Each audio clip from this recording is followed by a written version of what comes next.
Hello YouTube! Super journée pour faire de la photo. T'as pratiqué depuis la dernière vidéo de cette série sur les bases de la photo, celle où je t'ai appris à utiliser les modes semi-automatiques de ton appareil? Je suis sûr que oui. Et tu commences même à bien te débrouiller. Le mode A, le mode S, tout ça tu commences à maîtriser. Alors qu'est-ce qu'on peut voir aujourd'hui? Eh ben pour être honnête, la dernière fois, je t'ai pas dit toute la vérité. Tu te souviens, je t'ai dit qu'il faudrait que tu passes en manuel parce que des fois l'appareil en mode semi-automatique, il pourrait pas faire ce que toi tu veux. Ça te plairait si je te disais qu'il y avait quand même un moyen d'agir sur les modes automatiques de manière plus poussée?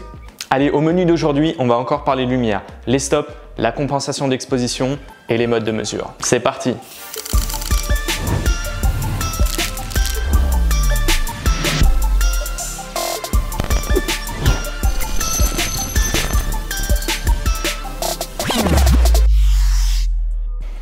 Ok, avant qu'on commence, la première chose qu'on va faire, c'est définir les stops. Les stops, j'en parle je crois depuis la première vidéo, sans vraiment t'en donner une explication précise. Pourquoi?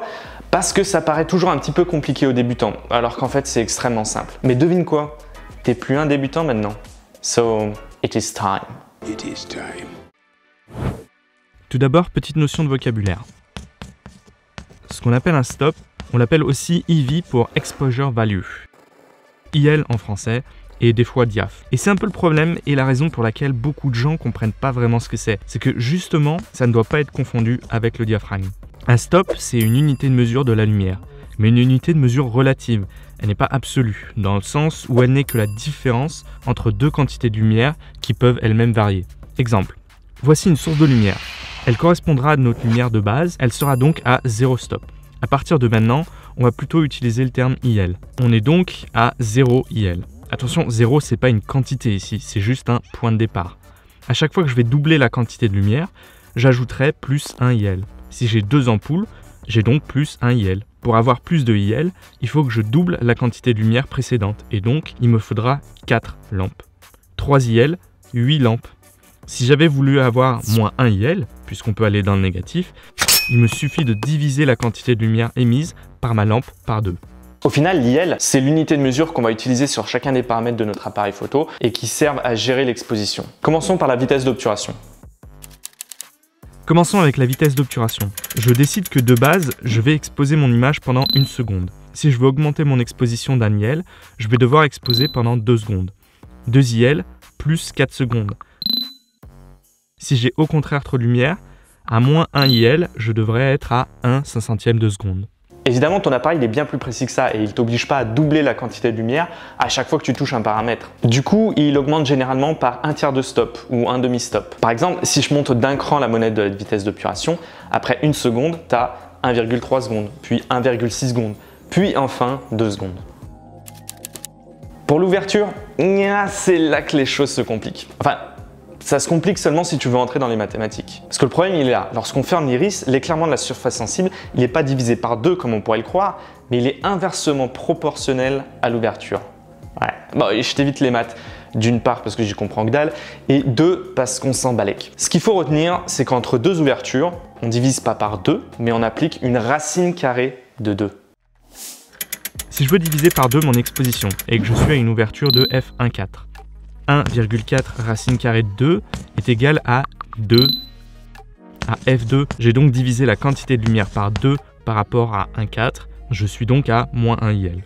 Un stop sépare donc chacune de ces valeurs. Une nouvelle fois, ton appareil est capable de modifier l'exposition par tiers de valeur ou demi-valeur. Il existe donc des nombres intermédiaires entre les valeurs d'ouverture communes. Ok, ton cerveau il a bien cramé. T'inquiète, on va se reposer un petit peu avec les ISO. Les ISO, c'est le plus simple. Pour doubler l'exposition et augmenter d'un IL, il suffit de doubler la valeur de l'ISO. Si tu es à 100 ISO, plus un stop équivaudra à 200 ISO. Plus 2 IL, 400 ISO, etc. Là encore, ton appareil t'offre la possibilité d'incrémenter par tiers de valeur. Entre 100 et 200 ISO, par exemple, tu peux avoir accès à 125 ISO ou 160 ISO. Attention, quand je dis que ton appareil t'autorise à incrémenter par tiers de valeur, ça dépend des appareils. Les caméras entrée de gamme le font pas toutes. Bon alors concrètement, à quoi ça nous sert? Évidemment, t'es un petit malin toi. T'as tout de suite compris à quoi ça allait servir d'avoir une unité de mesure précise. C'est pour pouvoir compenser quand tu modifies les valeurs en manuel. Par exemple, si tu veux plus de profondeur de champ et que tu ouvres ton diaphragme, ton exposition va augmenter d'un stop. Donc pour compenser et pas cramer ton image, tu vas devoir diminuer d'un stop ailleurs, soit les ISO, soit la vitesse d'obturation. Mais là tu vas me dire, oui mais moi le mode manuel je l'utilise pas. D'ailleurs toi-même tu nous as dit que ça servait pas forcément et qu'il fallait préférer les modes semi-automatiques. Ouais, c'est pas faux. Mais c'est là qu'entre en scène la compensation d'exposition. Comment ta caméra détermine l'exposition dont elle a besoin pour ton image? Elle va d'abord mesurer les tons de la scène et essayer de faire une moyenne entre les valeurs de haute lumière et basse lumière. Ensuite, elle va essayer de faire correspondre tout ça à ce qu'on appelle un gris moyen. Tu as peut-être déjà entendu le terme de gris 18%. Et si c'est pas le cas, bah c'est pas bien grave. Et vu qu'elle essaye de faire une moyenne, c'est pour ça que des fois elle se trompe. Tu désires parfois exposer juste une partie de la scène, par exemple. Lorsque tu es en mode PS ou A, tu as la possibilité de faire appel à la correction d'exposition. En faisant une première mesure, je vais dire à mon appareil que ces valeurs ne me correspondent pas et lui demander de sous-exposer ou de surexposer en modifiant incrémentalement les stops. Par exemple, si je suis sur mon mode préféré, le mode A, je gère mon ouverture. Si je lui dis de sous-exposer, il conservera mon ouverture telle que je l'ai paramétrée, mais il ira soit changer la vitesse d'obturation pour une vitesse plus rapide, soit diminuer les ISO pour corriger l'exposition telle que je la désire. Pas besoin de passer en mode entièrement manuel pour avoir l'exposition que toi, tu désires. Fantastique, non? Allez, t'en as pas marre de m'écouter parler? Prends ton appareil et sors pratiquer tout ça. Enfin, prends quand même une seconde pour lâcher un like et un petit commentaire. Ça fera chaud à mon petit cœur. Et aussi abonne-toi car il y a plein de nouvelles vidéos qui arrivent et n'hésite pas à partager celle-ci à tous ceux qui veulent enfin comprendre ce que sont les stops en photographie. See you mate, keep on creating.